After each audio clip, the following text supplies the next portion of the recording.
This year is the worst for me because my girlfriend of 8 years cheated on me over a simple Happy New Year message from someone she barely knew. She tried to make it seem like I was controlling and wanted to break up, but I recently discovered that she had been involved with another person since January, forming a so-called relationship with him over a span of 2 weeks. Throughout this time, she had been close with this guy multiple times while still going back and forth with me, which made the past few weeks a complete nightmare for me. To make things even worse, the guy she cheated with is an unemployed wannabe hippie who only has a talent for music.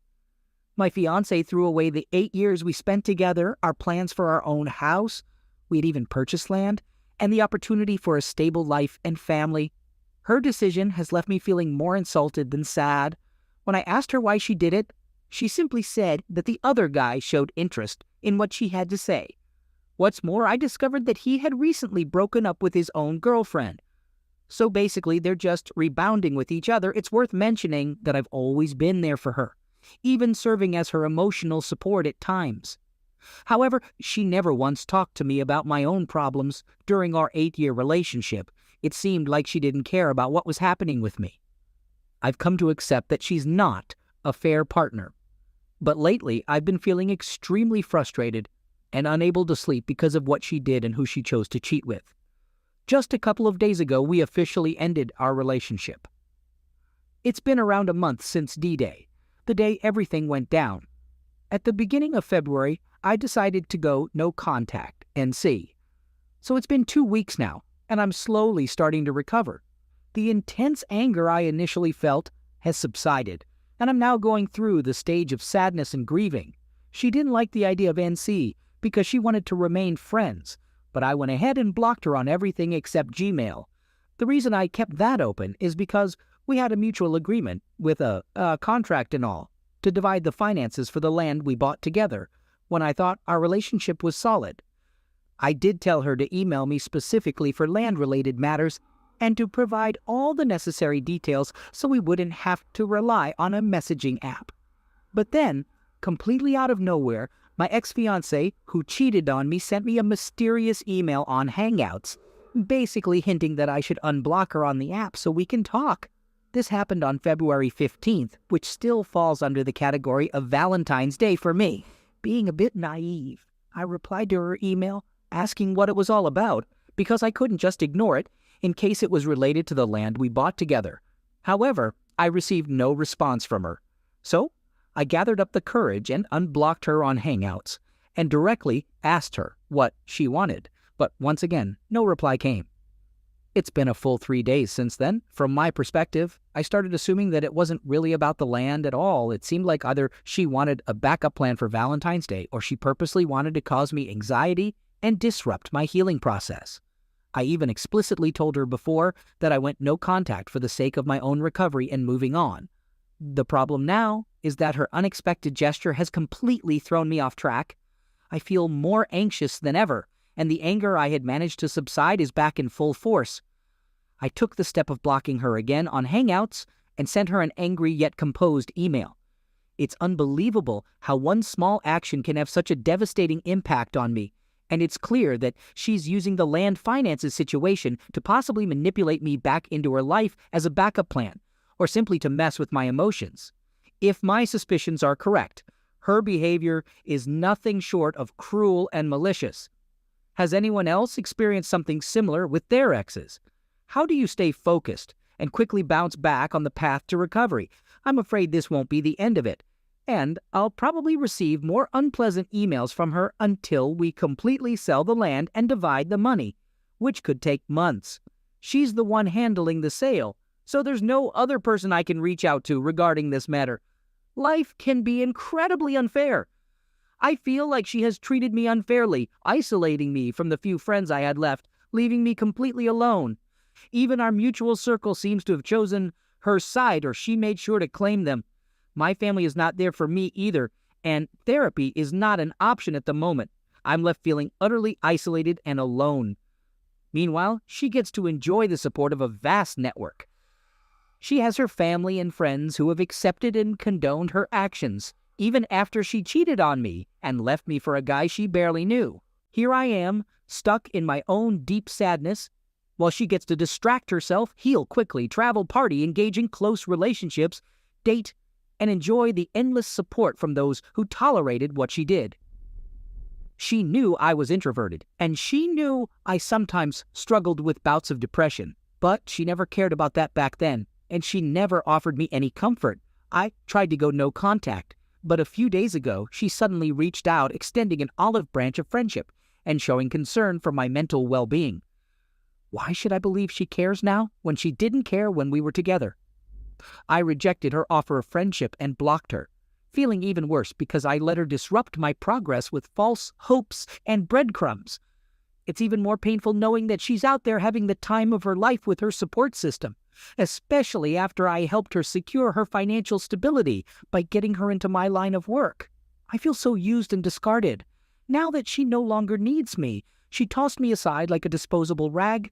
8 years of my life wasted, simply because I no longer served a purpose to her. Cheaters seem to come out on top, don't they? They took away my happiness, my dreams, my love, and almost everything I had. And now they get to revel in their ill-gotten gains. Screw this, I didn't deserve any of it. All I wanted was someone to grow old with and a normal, loving family. But now I feel even more isolated for simply desiring those things and working towards them. Thoughts of ending it all have strangely become a source of comfort, to the point where they've helped me drift off to sleep. Life is so unfair, and it feels like karma doesn't even exist. I'm relying on this community for support because it's all I have left. Please help me get through this. So it's been about 2 months of on and off no contact, and she suddenly reached out, asking how I'm doing during the lockdown in our country. I didn't reply. The next day, she messaged me again with the same question.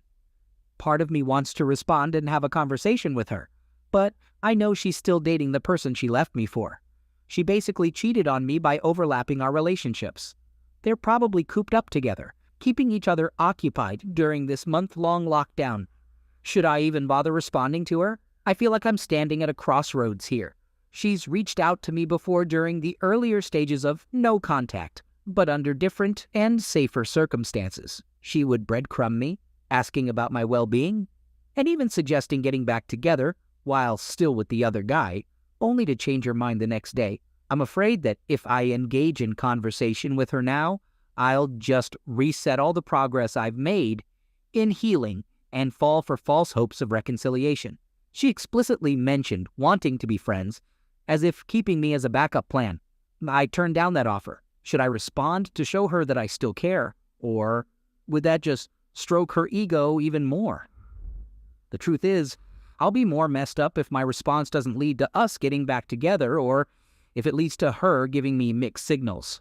I really need some advice on how to move forward. So, about a week ago, I shared a post about my ex-fiancée who reached out to me during the lockdown. I didn't respond to her, and she contacted me again afterwards. I chose not to reply because she has a history of breadcrumbing me while I was practicing no contact. But here's the latest update. Today, she started reaching out to my relatives on Facebook. So far, she's added my cousin and has been chatting with them. This is because I blocked her on everything else and didn't respond to her email messages. Now, my cousin is asking me what they should say to her and whether or not to reply. I'm worried that if we don't handle this well, she might start messaging my friends or other family members asking about me. It's a bit amusing, to be honest. I can't help but wonder if her actions are driven by genuine concern, or if it's just the result of no contact finally getting to her, making her anxious now that I'm out of her life. And what the heck should I tell my cousin about how to respond to her? Since February, I've been going back and forth with her in terms of no contact. She even breadcrumbing me. And at one point, she asked to get back together over a phone call, only to change her mind the very next day. Mind you, she was already with the guy she replaced me with during all of this. Now, let's fast forward to yesterday. Despite ignoring her emails where she asked how I was doing during a lockdown in our region, she went ahead and called me on Hangouts. I didn't expect much and wasn't particularly interested, but I must admit, it felt good to have some power over her. So I decided to answer, and we had a conversation. However, I made sure not to show any emotion or interest in being friends with her, nor did I provide much information about myself. I kept my responses brief and to the point. She began the call by apologizing for the messy breakup, even though she had already said sorry multiple times before I even started the no contact. However, she conveniently avoided apologizing for the affair itself, probably trying to avoid facing the truth. I found it strange, so I simply replied with an okay, and told her that it didn't really matter to me because I was already moving on. I had a feeling she had ulterior motives when she asked if I was seeing someone else or if I was dating a mutual acquaintance we both knew. I chose not to answer and had to mute my microphone to hold back my laughter. Fortunately, she didn't press the issue much after I refused to respond. However, she still seemed eager and even asked about my goals and what I've been up to. So, in a casual manner, I told her that I've been learning to play the guitar, making new friends, and planning to get LASIK surgery so I can finally rock aviator shades. She got all excited when she found out that I can play the guitar now, probably because the guy she replaced me with was a struggling musician. I admit it was a petty move on my part, but it gave me a sense of satisfaction to imply that his one-trick pony skills weren't anything special. Then I asked her if her boyfriend knew that she was talking to me. Her response was a simple, "What boyfriend?" basically denying his existence, even though she had just posted an Instagram story of their date back in early March. So I changed my question and asked if the guy knew that she was talking to me. She said yes, but I highly doubt it. I kind of feel sorry for the guy now after that. She asked if I had told any of our friends or mutual acquaintances about what she did to me, including her affairs, which, by the way, I did share with my friends. Haha. This made me realize that she hasn't really changed much since we broke up. She still has narcissistic traits and cares too much about her image. I simply responded, "If you two are happy together, why does it matter?" and ended the discussion there. Then she asked me to unblock her on all social media platforms, but I refused and tried to wrap up the call by saying, "Sorry, can't do that. Is there anything else?" She replied saying that was all she wanted to say, even though her other questions seemed to suggest otherwise. She then said, "Okay, I'm going to hang up now," but didn't actually hang up for a few seconds. I thought maybe she expected me to plead and continue talking, but I took the initiative and hung up first. She hasn't bothered me since last night, and I haven't reached out to her either. It did give me a bit of anxiety, but it wasn't something that kept me up at night. In fact, I slept well after the call. When I woke up today, I felt confused and had intrusive thoughts. I started wondering if she was just breadcrumbing me, playing with my emotions, or if she was simply bored due to the cabin fever. It's possible she doesn't want me to move on and wants to keep me as a backup option. Regardless, after several weeks of no contact and meeting new people, I've come to realize my own value. I refuse to be someone's plan B. Maybe she expected me to be the one to suggest getting back together, as that was a pattern in our on and off relationship. It's as if she wanted to have me in her life again, while still being with someone else, or even potentially cheating on them. Overall, I believe my response of maintaining a neutral and unemotional stance, the gray rock technique, has been pretty decent. What do you think? Just to give you some background, my ex who cheated on me still owes me $4,000, which is a significant amount in my country. In September, I reached out to her for an update on the payment because we had a signed contract stating that she should pay it off by the end of 2020. She suggested that we discuss it on Hangouts, and I agreed.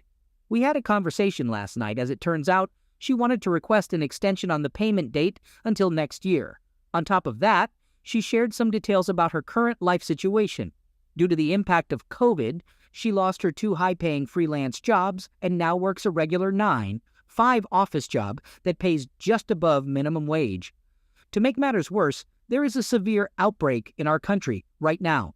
She also informed me that she lost her condominium unit because she couldn't keep up with the mortgage payments. It got repossessed, and now she has to live with her aunt. It's a tough situation for her, as she lost all the money she had already invested in that apartment, which amounted to thousands of dollars. To add to that, the guy she left me for happened to be a struggling musician who didn't have much money.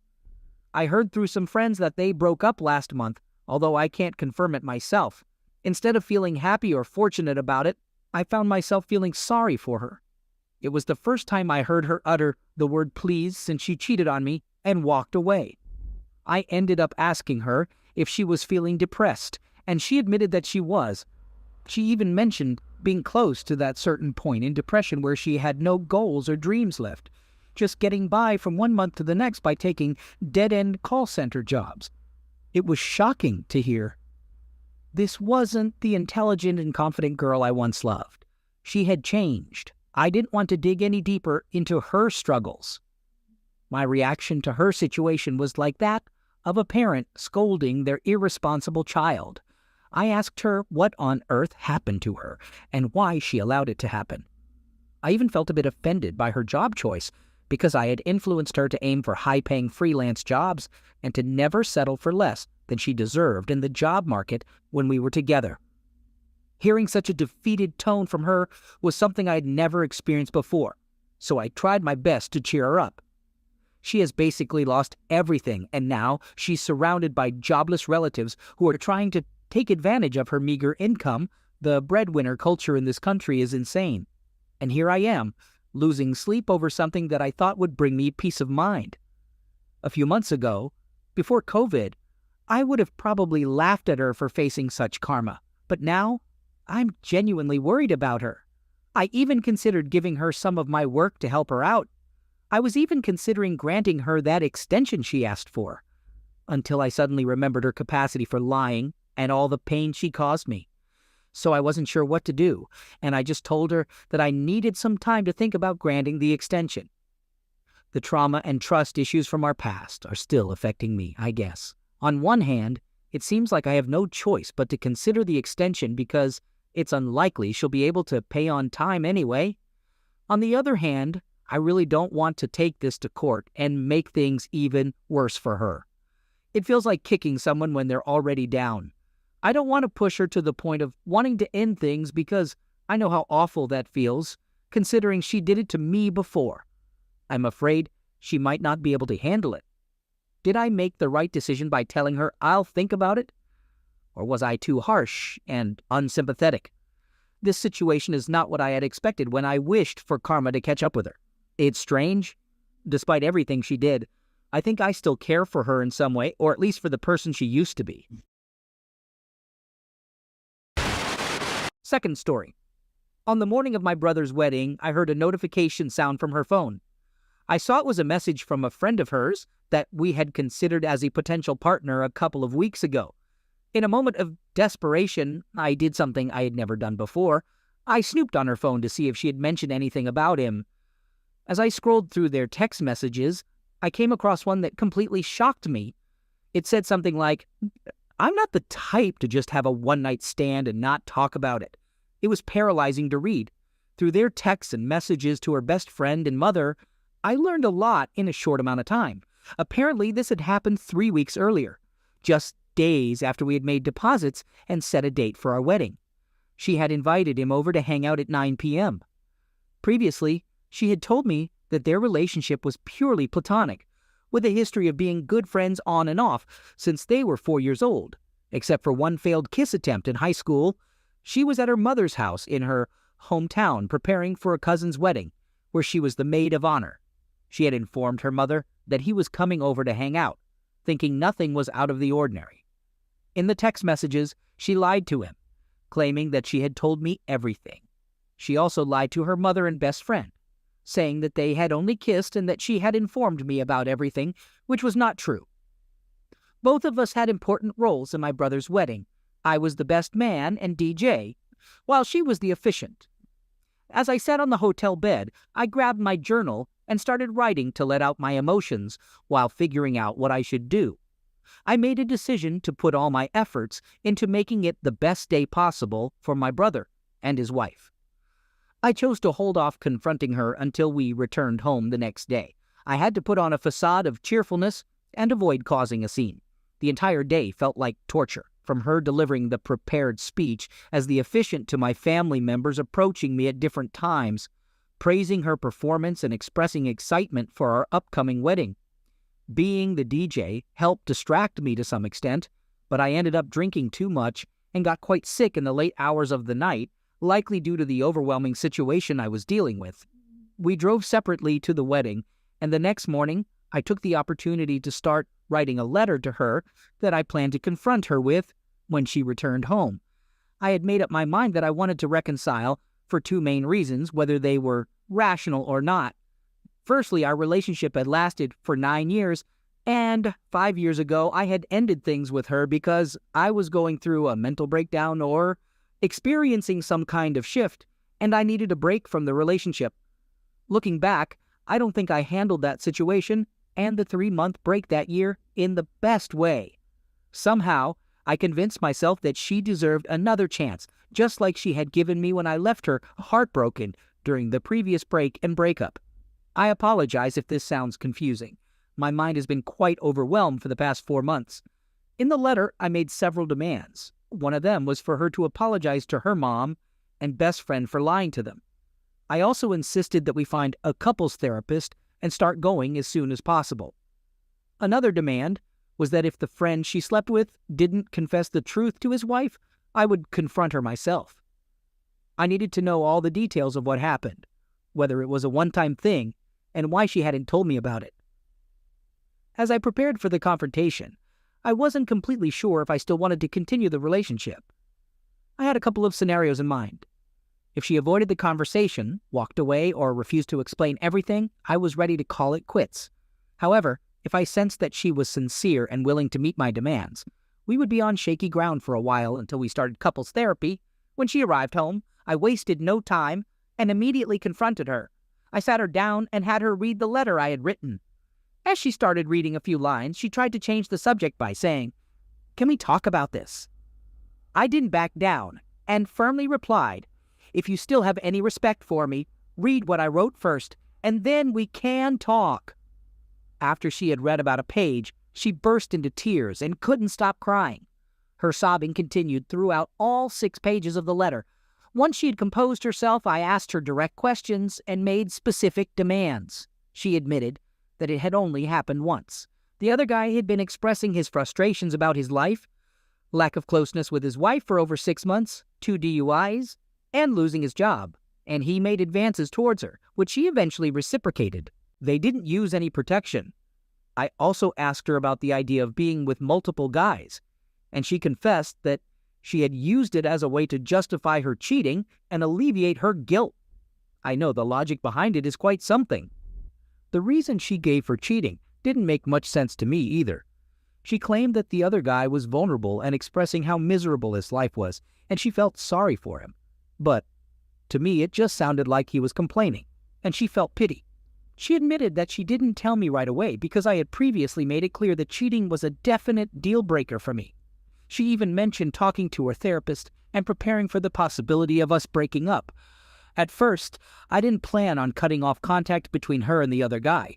However, 2 weeks after our confrontation, he came clean to his wife and completely ended contact with my fiancé.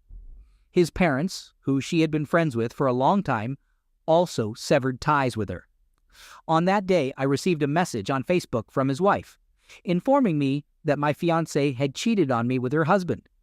We had a lengthy conversation about everything, and she decided to kick him out for an unspecified period of time and keep their 2 kids with her. It was somewhat comforting to talk to someone who was going through a similar situation, and we agreed to have no further contact between them. For the next 2 months after the confrontation, things seemed to improve. We were more open with each other, had better communication, became more close, and started couples therapy. Unfortunately, it didn't last. During one of our therapy sessions, she revealed that the idea of taking a break or separating had crossed her mind recently. She felt the need to understand why she had done what she did, and whether she truly wanted to marry me and envision a future together. A week later, she confronted me and expressed her desire to move forward with the break, saying she would find a relative to stay with. For a period of 2 weeks, she spoke with her relatives and eventually decided to stay with her sister. She's currently unemployed, which I think played a role in her needing some time to figure things out on her own. Another concern of mine is how she's become really obsessed with astrology lately, like it's consuming her thoughts or something. Despite feeling extremely frustrated with the situation, I granted her wish to have some space. During the past 3 weeks of this separation, My emotions have been all over the place. However, I think I've come to accept that I'll be okay even if she doesn't want to continue our relationship. During this time apart, I've reflected on everything that has happened, and I can't seem to move past the fact that the cheating occurred just days after we booked a wedding venue. I'm still hurting and trying to heal from all of this, and it's tough to accept that she's the one making the decisions about whether she wants to stay or not. Surprisingly, I haven't felt suspicious or distrusting of her cheating on me with him or anyone else.